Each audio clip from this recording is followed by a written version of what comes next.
gusta andar en bicicleta. Una vez estoy dando una vuelta por Barrio Parque y le pregunto al diariero con vocación sociológica qué cosa se lee más acá, digamos. Ya, no sé, el diario El País, socialdemócrata, algún diario de derecha italiano. No, la revista Caras. ¿Saben por qué? Porque dentro de poco tiempo se va a licitar un sistema de vuelos espaciales, mediante el cual desde una plataforma que quizás se instale en la provincia de Córdoba, esas naves espaciales, con todas las seguridades habidas y por haber. Cavallo les dijo a los grandes dueños del poder, bueno, muchachos, ya no es necesario que ganen transfiriendo la riqueza del bolsillo de los que hoy están comprando a los que están vendiendo. No es necesario. Le ofrezco otro negocio mejor. Le ofrezco el petróleo, le ofrezco la luz, le ofrezco los transportes, le ofrezco los teléfonos, le ofrezco privatizar la Argentina. Van a salir de la atmósfera, se van a remontar a la estratosfera y desde ahí elegir el lugar a donde quieran ir. De tal forma que en 1 hora y media podemos estar desde Argentina, en Japón, en Corea o en cualquier parte del mundo. Hay un concepto que se utiliza muchas veces en la sociología y en la ciencia política que es el de anti-élite. Una anti-élite. Y uno podía pensar a los grupos que llegaron de La Rioja con Menem como una anti-élite. No había que hacer demasiado esfuerzo. Un abogado sin demasiado prestigio, que era socio del estudio de abogado del presidente, pasaba a ser presidente de la Suprema Corte de Justicia. Y por supuesto, los vuelos hacia otros planetas el día que se detecte de que en otros planetas también hay vida. Tras la reforma constitucional de 1994, que habilitaba la reelección presidencial, Menem vuelve a ganar las elecciones el 14 de mayo de 1995. El menemismo convive también con un proceso mundial de transformaciones, de una alta fragmentación social. En la Argentina también se vivió, donde la persona siente que está solo, que se las tiene que rebuscar solo. No había más que mirar la revista Caras. Primero para ver que en la revista Caras es efectivamente un registro de algunos sectores que pueden ser ubicados en un estrato alto de la sociedad, en donde se mezclan la Biblia y el calefón. Alguien que solo tiene para ofertar su apellido y le queda nada más que un casco de estancia y abre las puertas a la revista. Obteniendo un porcentaje de votos mayor que el que había obtenido en 1989, afianza su liderazgo y logra la mayoría en ambas cámaras. Su segundo mandato comienza el 8 de julio de ese año. Y para no tocar más que un aspecto, el único que me reconocen propios y extraños, amigos y adversarios, el primer periodo exhibió el sello de la estabilidad. Luego de más de medio siglo de zozobras, dictaduras, gobiernos débiles y conducciones erráticas, la Argentina valoró una condición básica de su desarrollo, de su coherencia social y económica, de su inserción en el mundo moderno. Un discurso claro de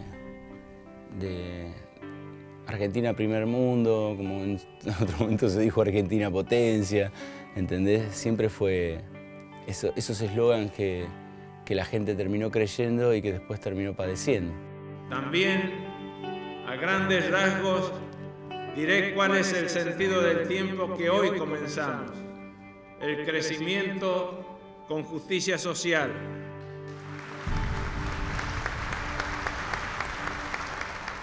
Encabezaba, digamos, lo que había sido el sueño de una mirada de derecha, pero ya no estaba encarnado ni siquiera en una élite que tuviese proyecto nacional de derecha. Era una banda de aventureros. Que debemos saber identificar las tendencias de los cambios en el mundo y luego saber cabalgarlas, que nuestro destino es... Pero a pesar de la hegemonía política, de la estabilidad lograda y del apoyo electoral, el problema cada vez más evidente es que la convertibilidad depende del endeudamiento externo. Para completar la difícil situación, durante la segunda mitad de los 90, asistimos a una serie de crisis internacionales que sacuden la economía nacional y vuelven más complicado el desarrollo de la convertibilidad. Los 90 fue una fascinación. Fue una fascinación, acá podemos hacer un paralelo con una palabra griega, que se llama fármakon. En griego, fármakon, como todo el mundo sabe, significa medicamento, en una acepción. Es algo que cura la enfermedad, pero fármacon significa también, la misma palabra, si uno pone más del menjunje, pasa a ser una pócima, una poción mágica, una droga. Luego, si se sigue agregando el producto activo, pasa a ser un purgante. Y la última acepción de fármacon es veneno. Es decir, que si se sigue poniendo del mismo principio activo la misma política, llega un momento en el cual se mata al paciente. Y la convertibilidad pasó por esas 4 etapas.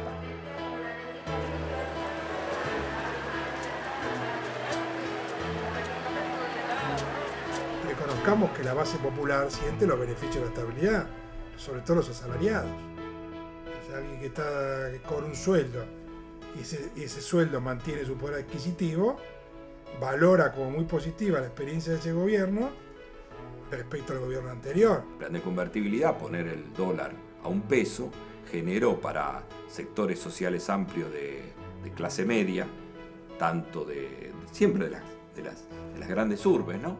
Poder viajar al exterior, poder traer cosas del exterior. Es decir, fue, si se quiere, un modo de modernizar la Argentina.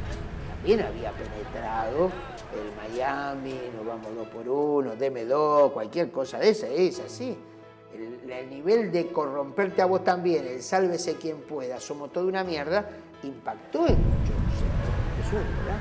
Fue ahí cuando uno empezó a ver que iba creciendo esta necesidad de comedores.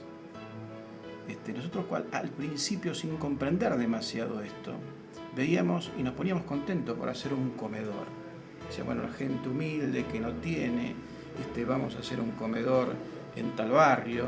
De esa manera atendemos a un sector de la sociedad que empezaba a crecer lentamente. Hacia fines de 1996, una vez concluida la primera etapa de la reforma neoliberal, se inicia un segundo proceso que tiene objetivos complementarios de los que habían inaugurado durante la década de los 90.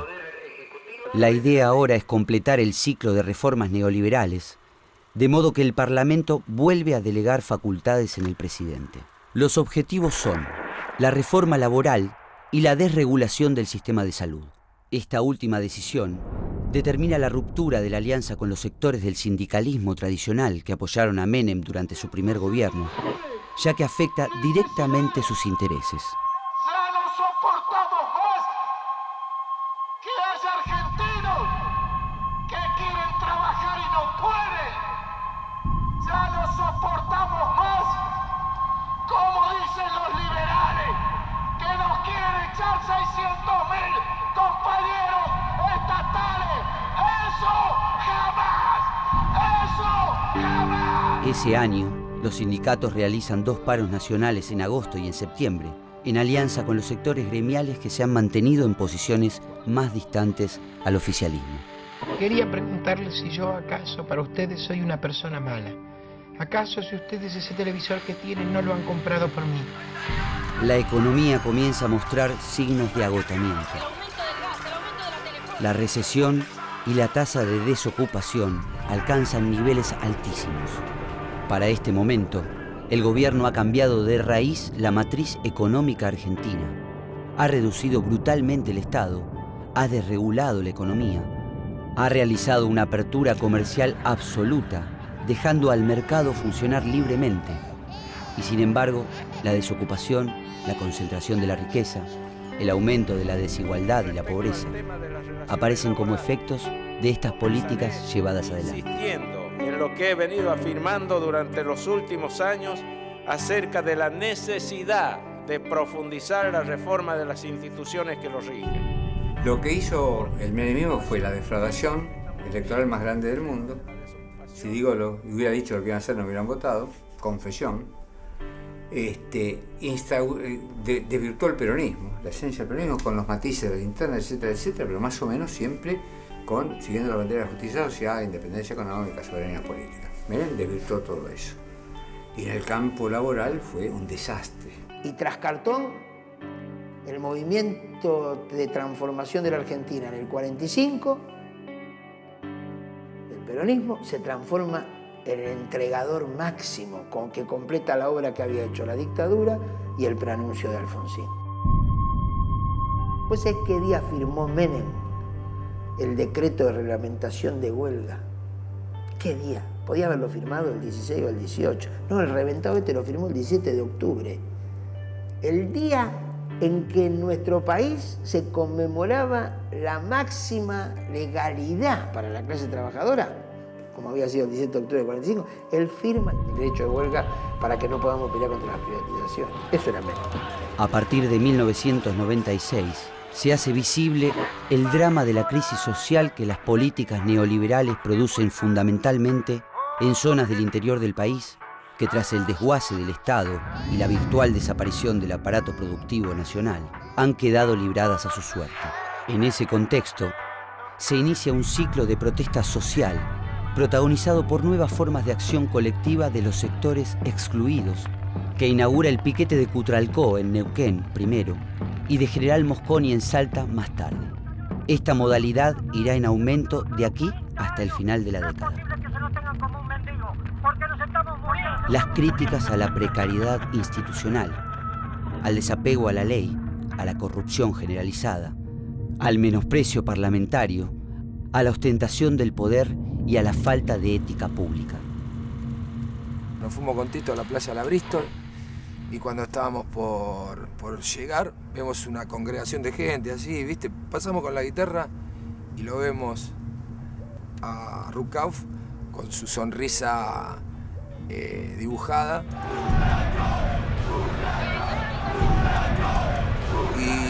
Y él firmaba autógrafos, la gente grande fundamentalmente venía y se acercaba. Y nosotros empezó a caminar hacia la playa y nosotros estábamos con Albertito y Albertito tocando la guitarra. A esta distancia le decíamos: se viene el estallido. Se viene el estallido.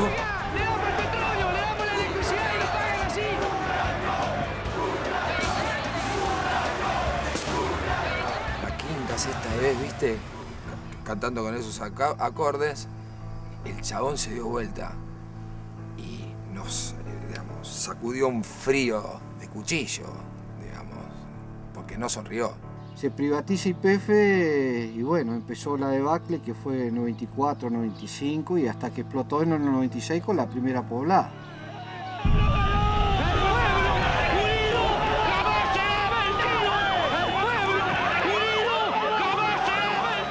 A partir de fines del 95 ya era notable que había una inquietud importante en el pueblo, empezaba a notarse que la plata que se le había dado a los compañeros trabajadores YPF no alcanzaba para realmente hacer la historia que le habían prometido, que se podían poner su negocio, comprar sus autos. Había evidentemente una situación en el mundo y una situación en la Argentina en la cual pesaba muchísimo el desgaste de las empresas del Estado, ¿no? O sea, es decir, la pésima reputación ganada de las empresas del Estado, muy trabajada mediáticamente, pero existente, fortalecía y la necesidad y una difusa necesidad de cambio fortalecían los núcleos del planteo menemista, que fue feroz. Eso eclosionó cuando se dieron cuenta que realmente los compañeros lo habían metido en un brete que fue jodido salir y que no podían salir, que ya directamente la debacle de Cutralcó y Plaza Huíncula había entrado en erupción. No hay fuente de trabajo. Se terminó YPF, se terminó gas del Estado y esto es un pueblo petrolero, así que te imaginás que en este momento lo está pasando lo mismo que Sierra Grande. Va a ser un pueblo fantasma si no tenemos fuente de trabajo. La democracia te hace perder el miedo, es cierto, y te relaja, es cierto, pero no te borra el individualismo y no te ayuda siempre a construir la responsabilidad social que todos tenemos para mejorar esto.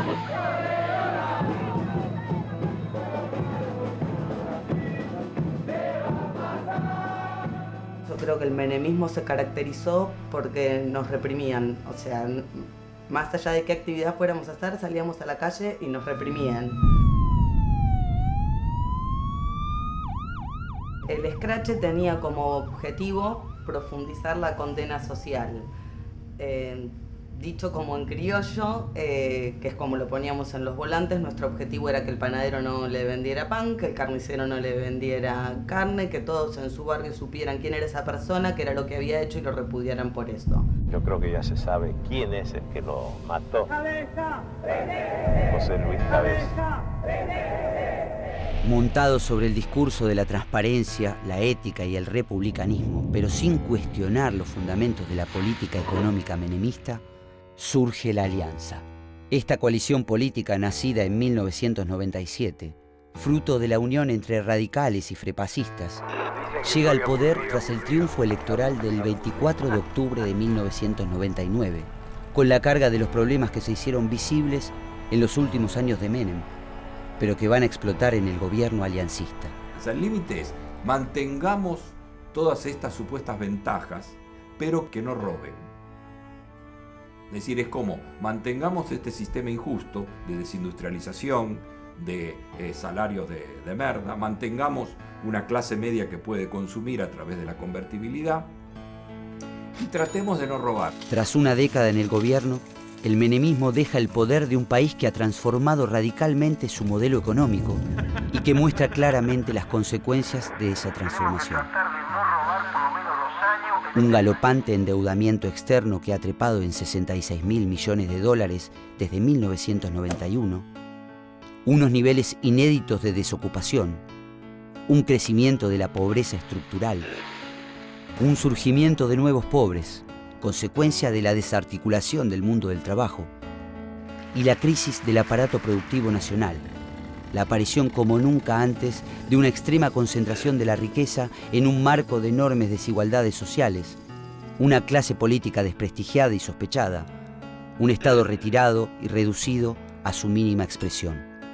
Todo esto conforma una pesada carga para el futuro gobierno, en un horizonte que promete futuras crisis. Para tomar algunas figuras que vendrían a ser interesantes para relacionarlas con el gobierno de Menem, uno debería mencionar a Reagan y Thatcher como dos artífices de un modelo privatizador, de un modelo de reducción del Estado, de desarticulación de los mecanismos de la seguridad social, del estado de bienestar en general, en los países más avanzados del mundo, en Inglaterra y en Estados Unidos.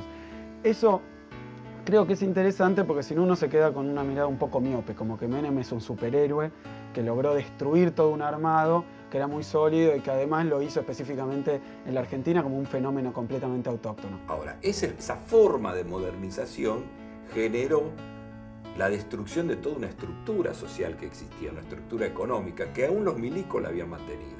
Porque más allá de la convertibilidad, después ahora es un hecho histórico, generó una crisis, pero digamos que te queda como país, qué patrimonio tenés, ¿no? Entonces, esa riqueza que es la más estratégica, la más perdurable, la que te permite darte recursos para tener políticas de autonomía. Y eso Menem lo entregó todo, ¿no? Yo creo que Menem nunca fue peronista, ¿no? Pero bueno, si bien sí, yo creo que los trabajadores nos equivocamos en la primera, yo creo que lo votamos todos, en la segunda no fue tan así, pero bueno, era lo que había, ¿no? Era lo que el sistema nos mostraba, ¿no?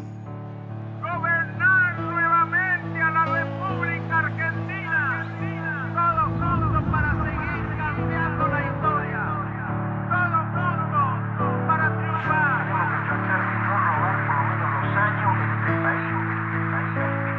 Como el mejor ministro de Economía que tuvo la República Argentina, al doctor Domingo Felipe Cabal.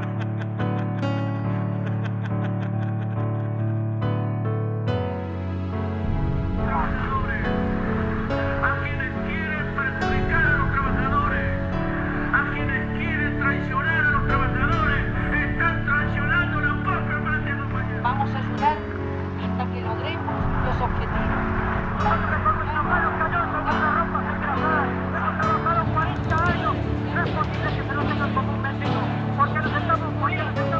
Fuerzas de seguridad para contener, no reprimir a los manifestantes.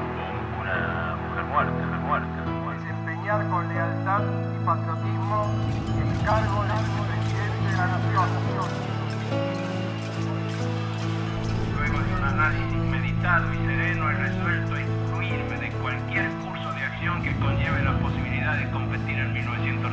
jóvenes, a los compatriotas y a los compañeros que alentaron esa esperanza les agradezco desde lo más profundo de mi corazón.